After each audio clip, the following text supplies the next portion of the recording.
작고한 말씀, 행복한 하루, 말씀 묵상 시작하도록 하겠습니다.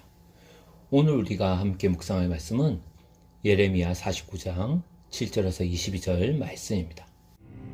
대만에 다시는 지혜가 없게 되었느냐? 명철한 자에게 책략이 끊어졌느냐? 그들의 지혜가 없어졌느냐?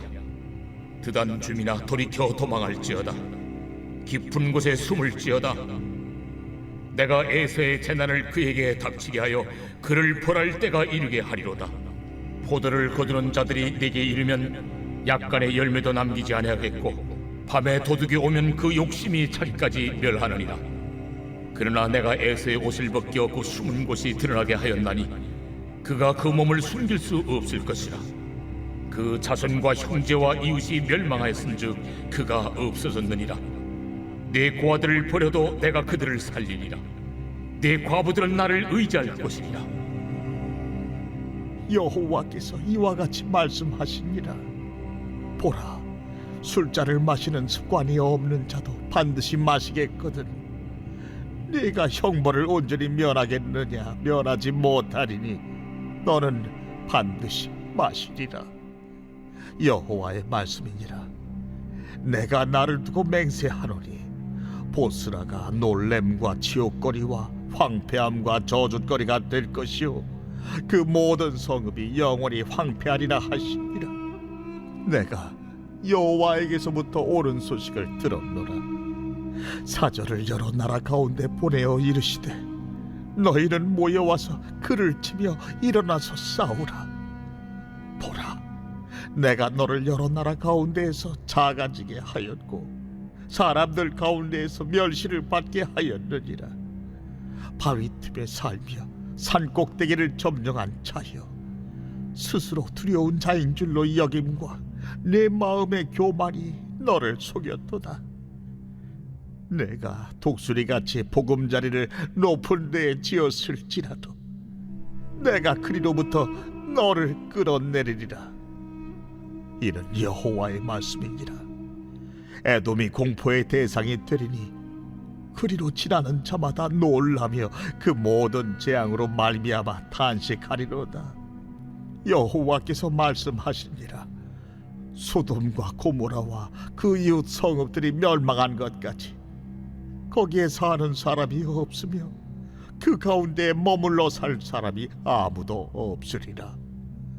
보라, 사자가 요단강의 깊은 숲에서 나타나듯이 그가 와서 견고한 처소를 칠 것이라. 내가 즉시 그들을 거기에서 쫓아내고 택한 자를 내가 그 위에 세우리니 나와 같은 자 누구며 나와 더불어 다툴 자 누구며 내 앞에 설 목자가 누구냐?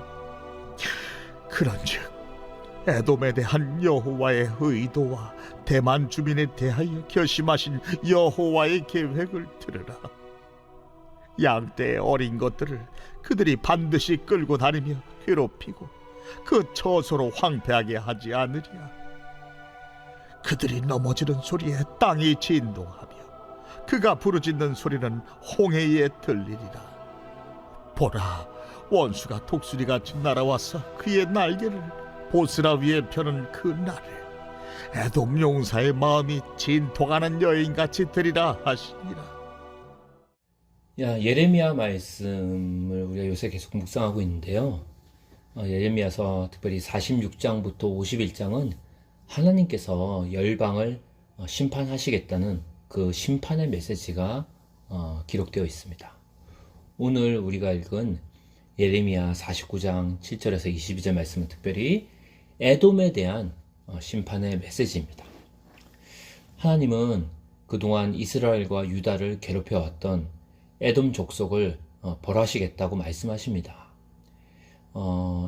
에돔은 그 당시 지혜와 천혜의 요새를 자랑했습니다. 하지만 우리 주님이 그 에돔의 요새와 도시들을 폐허로 만들 거라는 거죠. 그리고 지혜롭다는 그들의 교만을 꺾고 그들의 지혜를 헛되게 하실 거라는 겁니다.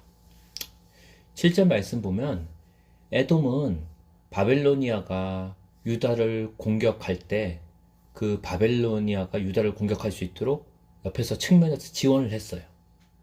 하나님은 자신의 백성인 이스라엘에 대해서 이 적대적인 이 에돔에 대해서 심판하시겠다고 말씀하십니다. 하나님은 에돔이 심판받을 때 그들이 의지하는 대만이란 그 도시의 지혜가 소용없을 거라고 하시죠. 8절에서 10절 말씀 보면 또 에돔 사람들이 남쪽 드단의 동굴 은신처에 숨겠지만 하나님은 그곳을 샅샅이 뒤져서 철저히 심판하겠다고 하십니다. 그리고 11에서 12절 말씀 보면 다만 고아들과 과부들은 남겨두겠다고 하시죠. 그리고 친히 그들을 돌보겠다고 말씀하십니다. 에돔이 진노의 잔을 마시지 않으려고 아무리 버텨도 하나님의 심판을 피할 수 없을 거라는 거죠. 13에서 18절 말씀은 하나님께서 에돔의 수도 보스라를 폐허로 만들어 조롱받게 하실 거라고 말합니다. 그들을 만민 가운데 가장 하찮은 자로 만드시고 소돔과 고모라처럼 파괴하실 거라는 거죠. 그리고 19에서 22절 말씀 보면 사자가 초장에서 양떼를 몰아내듯이 에돔을 치겠다는 겁니다. 마치 독수리가 먹이를 덮치듯 하나님이 날개를 펼칠 것이니 에돔의 목자와 용사 중에 그 누구도 하나님의 그 공격을, 심판을 막을 자가 없을 거라는 거죠. 그런데 오늘 말씀 보면 특별히 11에서 12절 말씀이 조금 이 문맥 속에서 특별한 말씀이 있습니다. 그게 뭐냐면은 하나님의 성품에 대한 얘기인데요. 하나님은 심판 중에도 자비를 베푸시는 하나님이라는 거죠. 오늘 11에서 12절 말씀 보면 하나님이 에돔을 완전히 황폐한 땅으로 만들어서 에돔 백성이 숨은 곳을 샅샅이 뒤져 멸절하실 때에도 고아들과 과부들만큼은 남겨두시겠다고 약속하십니다. 그들은 에돔 사회에서 의지할 곳을 찾지 못했던 그 에돔의 약자들이에요.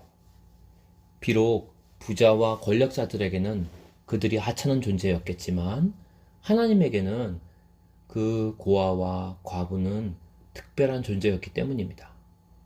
그래서 하나님은 심판 중에도 자비를 베푸시는 하나님이라는 걸 알 수 있다는 거죠. 하나님은 심판한다고 해서 무조건 심판하는 게 아니라 불쌍히 여길 자를 불쌍하시고 구원을 베풀 자에게 구원을 베푸신다는 거예요.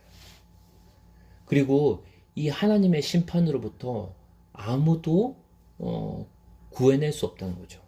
자기의 능력으로 자기를 구원할 수도 없고 다른 사람을 구원할 수도 없다는 겁니다. 에돔이 의지하는 곳인 대만에는 지혜자들이 많았다고 합니다. 하지만 대만의 지혜자들은 하나님의 심판을 벗어날 책략이나 전술이나 전략, 어떤 방법도 에돔에게 알려주지 못했습니다. 그리고 그 지혜는 오늘날도 마찬가지라는 거죠. 유튜브를 보면 오늘날 복잡한 세계 정세를 해석하는 영상, 또 예측하는 영상, 그리고 첨단 기술과 반도체에 대한 지식을 다룬 영상도 있고요. 또 미래의 경제를 알려주는 영상도 있습니다. 그 밖에 여러 가지 건강에 대한 지식 등 수많은 세상의 지식과 지혜가 담긴 영상들이 정말 많이 있습니다. 하지만 세상의 지혜는 부자 되는 법, 성공하는 법을 알려줄 수 있어도 하나님을 아는 지식이 없고 하나님의 뜻도 모르는 어떤 처세술에 불과하다는 거죠. 그 어떤 세상의 지혜, 세상의 지식도 우리를 궁극적으로 구원할 수 있는 지혜를 줄 수는 없다는 겁니다. 우리를 구원하는 참 지혜는 바로 예수 그리스도를 아는 지혜고 또 그분을 보내신 하나님 아버지를 아는 지식이라는 거죠. 바라기는 오늘 기도할 때 세상이 추구하는 지혜보다 먼저 말씀이 알려주는 참된 지혜를 구하길 원합니다. 그리고 그 지혜의 근본이 되시는 예수 그리스도를 알게 하시고 하나님을 경외하는 지혜를 우리가 구했으면 좋겠어요. 또한 심판 중에도 자비를 베푸시는 그 하나님만 의지하는 시간이 될 수 있기를 주님의 이름으로 축원합니다.